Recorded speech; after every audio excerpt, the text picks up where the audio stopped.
नमस्कार। अथ माघ मास कथा 13वां अध्याय आरंभ। विष्णुदूत से अन्य प्रश्न पूछने की आज्ञा पाकर विकुंडल ने कहा, हे देव, गंगा जल के समान अमृत रूपी आपके वचनों का श्रवण करके मैं कृतकृत्य हो गया हूँ।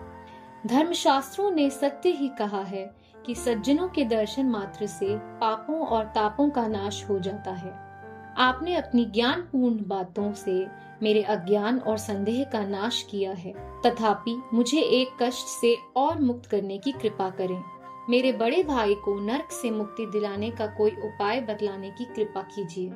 विकुंडल द्वारा ऐसा आग्रह करने पर विकुंडल का भाई के प्रति अनुराग देखकर विष्णुदूत बहुत अधिक प्रभावित हुए।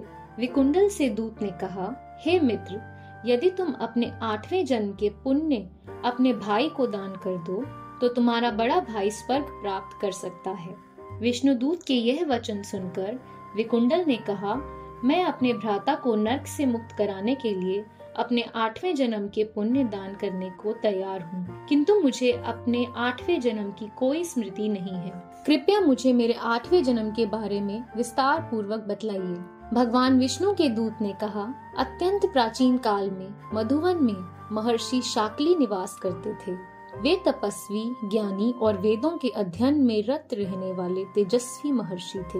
उनकी पत्नी रेवती भी सती साध्वी धार्मिक स्त्री थी। रेवती ने 9 पुत्रों को जन्म दिया।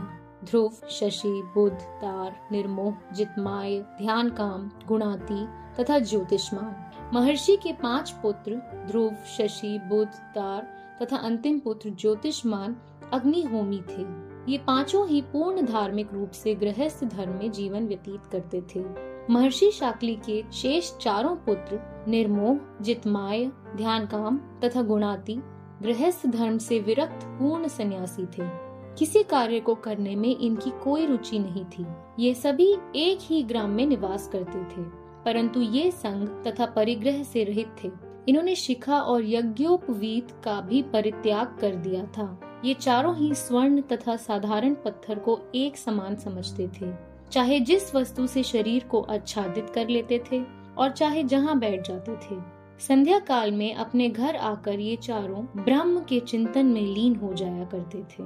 इन्हें काम, क्रोध, लोभ, मोह तथा अहंकार इत्यादि को जीतकर और सांसारिक भोगों को त्याग कर अपने मन सहित समस्त इंद्रियों को वश में कर रखा था।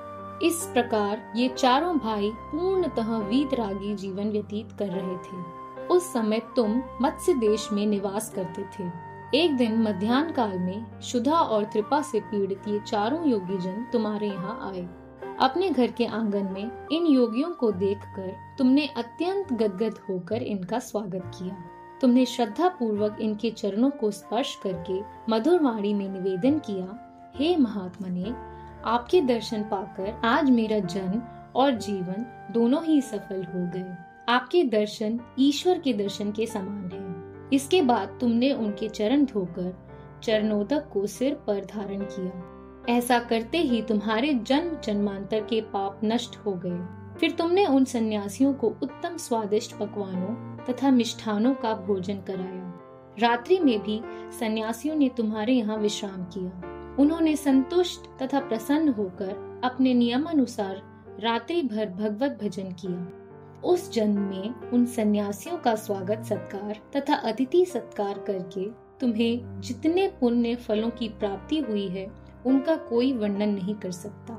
आगे विष्णुदूत ने उत्तम सन्यासियों की महिमा का वर्णन करते हुए कहा, सृष्टि के समस्त जीवों में मनुष्य को बुद्धिमान प्राणी माना गया है और मनुष्यों में भी ब्राह्मण को श्रेष्ठ कहा गया है। ब्राह्मणों में विद्वान ब्राह्मण को कृत बुद्धि कहा गया है। कृत बुद्धियों में क्रिया करने वालों को श्रेष्ठ कहा गया है और ब्रह्मवादियों को सर्वश्रेष्ठ कहा गया है। ब्रह्मवादी तीनों लोकों में श्रेष्ठ माने गए हैं। अतएव इनकी पूजा करना प्रत्येक मनुष्य का कर्तव्य भी है और धर्म भी। आपने अपने 8वें जीवन में इसी प्रकार के 4 ब्रह्मवादियों की सेवा की थी। विष्णुदूत की ये बातें सुनकर विकुंडल ने उसी समय अपने 8वें जन्म के संचित पुण्यों को अपने बड़े भाई को दान कर दिया। इससे उसके ज्येष्ठ भ्राता को तत्काल नरक से मुक्ति प्राप्त हो गई और कुंडल भी विकुंडल के निकट आ गया। उन दोनों भाइयों पर देवताओं ने पुष्प वृष्टि की तथा विष्णुदूत उन्हें स्वर्ग पहुंचाने के पश्चात दोनों भ्राताओं द्वारा पूजित होकर विष्णु लोक को लौट गए। हे राजन, जो श्रोता भक्ति पूर्वक इस कथा का पठन पाठन अथवा श्रवण करता है, वह भी निष्पाप होकर सहस्त्र गोदान के पुण्य फल को प्राप्त करता है। इति श्री पद्म पुराणे माघ महात्म 13वां अध्याय संपूर्ण। भगवान विष्णु की जय। धन्यवाद।